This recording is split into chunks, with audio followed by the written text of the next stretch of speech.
Salut tout le monde, j'espère que vous allez bien. Alors, on revient dans une nouvelle vidéo encore pour parler des meilleurs joueurs de l'histoire de tous les temps. Donc, restez jusqu'à la fin de la vidéo pour découvrir ces 10 meilleurs joueurs de tous les temps.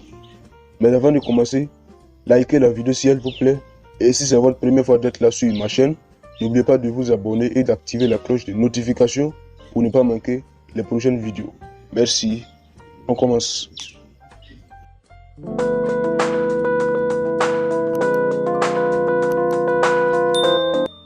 Numéro 10, Franz Beckenbauer, le Kessié.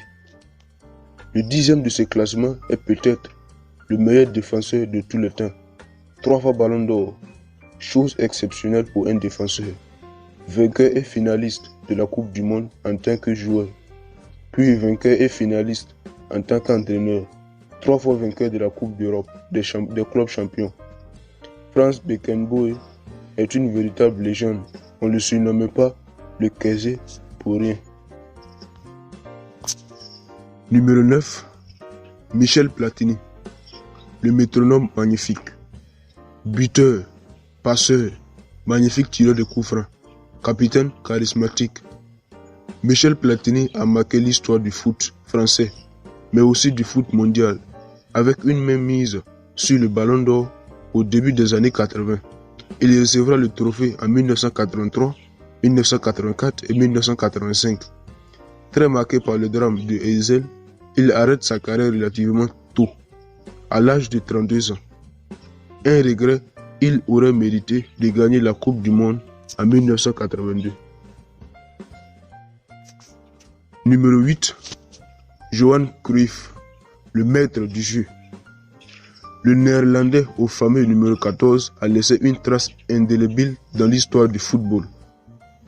Symbole d'un football total, tourné vers l'attaque, Johan Cruyff a été le premier joueur à remporter 3 fois le Ballon d'Or, 1971, 1973 et 1974. Il a aussi remporté 3 fois la Coupe d'Europe des clubs champions, ancêtre de la C1, Ajax. Mais Cruyff a aussi laissé une trace dans le football, à travers sa carrière exceptionnelle d'entraîneur, avec notamment 250 matchs sur le banc du Barça entre 1988 et 1996, saison durant lesquelles il a tout gagné.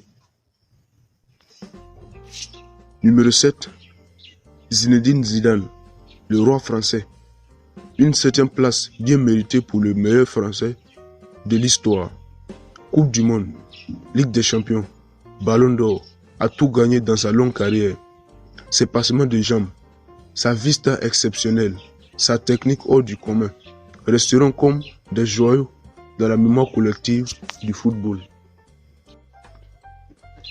Numéro 6, Ronaldinho, pour le plaisir. Comme pour Diego Maradona, sa carrière aurait sans doute pu être encore plus réussie s'il avait affiché le même sérieux et professionnalisme qu'un Cristiano Ronaldo ou Lionel Messi. Mais quel talent, quel plaisir de voir ce joueur exceptionnel lâché en liberté sur un terrain de foot. Une carrière récompensée quand même par une Coupe du Monde et un Ballon d'Or. Numéro 5, Cristiano Ronaldo. Un exemple pour tous. Ces 5 Ballons d'Or attestent de son exceptionnelle longévité au plus haut niveau. Il a aussi gagné 5 Ligues des Champions et marque depuis 12 ans une trentaine de buts par saison au minimum. Sa vitesse, son incroyable détente et sa frappe de balle phénoménale ont fait des dégâts en Premier League, en Liga et en Serie A. Son professionnalisme restera un exemple pour l'éternité. Numéro 4, Diego Maradona, un talent perturbé. El Pibe de Oro serait peut-être à la première place de ce classement sans ses nombreux déboires extra-sportifs. Diego Maradona, c'est l'antithèse de Cristiano Ronaldo. Un joueur doté d'un talent exceptionnel, mais une hygiène de vie qui l'empêchait d'aller encore plus haut. Il a quand même remporté la Coupe du Monde en 1986 et perdu en finale en 1990. Il recevra un Ballon d'Or exceptionnel pour l'ensemble de sa carrière en 1995. Numéro 3, Pelé, un génie d'une autre époque. Notre classement place le roi Pelé seulement à la 3e place. Sûrement parce que ses incroyables exploits datent d'une autre époque et qu'il n'a jamais joué en Europe. Le Brésilien a pourtant remporté 3 Coupes du Monde, dont la première à moins de 18 ans. Véritable légende, il a surclassé le football mondial pendant près de 20 ans et reste aujourd'hui comme le plus grand dans les livres d'histoire. Numéro 2, Ronaldo, le Brésilien, méritait de faire encore mieux. Le Brésilien Ronaldo compte 2 ballons d'or et 2 Coupes du Monde à son palmarès, même s'il n'a pas joué en 1994. Sans des problèmes de genoux, cet incroyable attaquant qui a gagné avec le Barça et le Real, mais à qui il manquera toujours la Ligue des Champions, aurait sans doute encore un meilleur palmarès.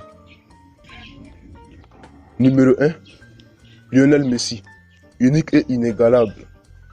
7 ballons d'or, 4 Ligues des Champions, 11 titres de champion, 6 fois soulier d'or. Est-il encore utile de rappeler l'immense palmarès de Lionel Messi et la trace qu'il laissera dans le football? Une longévité et une régularité incroyables qui font de lui le meilleur joueur de l'histoire. Vainqueur des Jeux Olympiques et de la Copa América, il ne lui manque que la Coupe du Monde. Malheureusement, malgré tout son talent, son équipe nationale a rarement été à son niveau, excepté peut-être en 2014, défaite en finale contre l'Allemagne. C'est tout pour cette vidéo. Si tu as appris quelque chose, n'oublie pas de la mettre dans les commentaires. Et si c'est votre première fois d'être là sur ma chaîne, n'oubliez pas de vous abonner et d'activer la cloche de notification pour ne pas manquer mes prochaines vidéos. Merci. Donc, à la prochaine.